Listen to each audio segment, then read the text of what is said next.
တခါတော့ကမြို့ကြီးတစ်မြို့မှာတထေးကြီးဦးလောဘဆိုတဲ့သူရှိတယ်တဲ့ဦးလောဘဟာနာမည်နဲ့လိုက်အောင်အင်မတန်လောဘကြီးတဲ့သူဖြစ်ပြီးတော့တပတ်သူအားညာတာထောက်ထားလို့စိတ်လုံးဝမရှိပါဘူးသူ့ရဲ့လက်အောက်ငယ်သားတွေကိုလောက်အားလာစာနည်းနည်းလေးသာပေးပြီးတော့မတမယာခါလေးရှိပါတယ်တနေ့မှာတော့ဦးလောဘရဲ့ရွှေတွေကားတွေထက်ထားတဲ့အိတ်ကလေးပျောက်ဆုံးသွားပါတယ်အဲ့ဒီအိတ်ထဲမှာရွှေတွေကားပြား90ရှိပါတယ်တထေးကြီးကအဲ့ဒီအိတ်ကိုနေရာအနှံ့လိုက်ရှာတော့လဲပြန်မတွေ့သူ့ရဲ့မိတ်ဆွေနဲ့အိမ်နီးချင်းတွေကလည်းဝဲဖို့ရှာဖွေပေးခဲ့ပေမဲ့အဲ့ဒီအိတ်ကိုပြန်မတွေ့ပါရဲ့အနေငယ်ကြားပြီးတဲ့အချိန်မှာဦးလောဘစီမှာအလုံးလုံးနေတဲ့အလောသမားရဲ့သမီးလေးကအဲ့ဒီအိတ်ကိုတွေ့ရှိခဲ့တယ်ခလေးမလေးက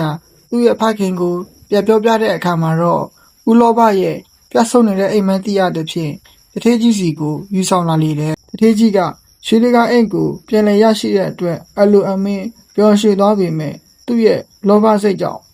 ဒီအိတ်ထဲမှာအရင်ကရွှေလေးကပြား95ပြားရှိတယ်အခုမင်းကကိုပြန်ပေးတာပြား90ပဲကျန်တဲ့25ပြားကိုမင်းခိုးရတယ်မလားဆိုပြီးတော့အော်ဟစ်ပြောဆိုတယ်ထိုအခါအလောသမားက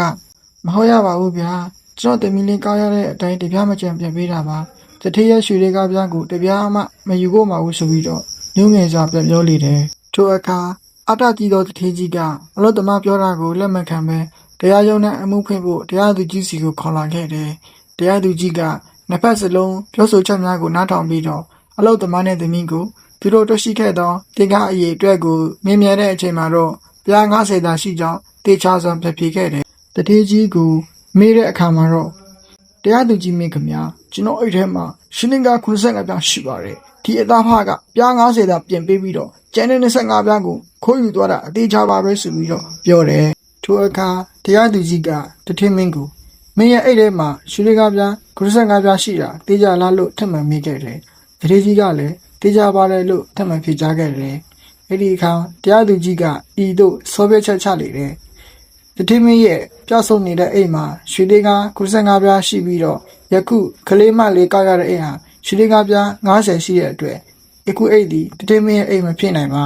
တတိမင်းရဲ့အိမ်ဟာပြောက်ဆုံးနေသေးဖြစ်ပြီးအကယ်၍ရွှေလေးကားပြား95ပြားပါသောအိမ်ကိုအခြားသူတူကကောက်ရမှသာလေအဲ့ဒီအိမ်ဟာတတိမင်းရဲ့အိမ်ဖြစ်ပေလိမ့်မည်ယခုချိန်မှာရွှေလေးကားပြား90ပြောက်ဆုံးနေတာနဲ့ပတ်သက်ပြီးတော့တိုက်ကြားထားတာမရှိတဲ့အတွက်ဒီအိမ်ကိုဒီအသားဖမှပိုင်ဆိုင်ခွင့်ရှိတယ်ဆိုပြီးတော့အမိတ်ချလေတယ်ထိုအခါရိုးသားသောအလုသမားသားဖသည်ရွှေတွေကအိတ်ကိုယူပြီးတော့ပျော်ရွှင်စွာတက်ခွာသားလေတယ်လောဘကြီးသောတထေးကြီးကတော့ညှို့ငယ်စွာကြင်ရင်ခဲ့လေတယ်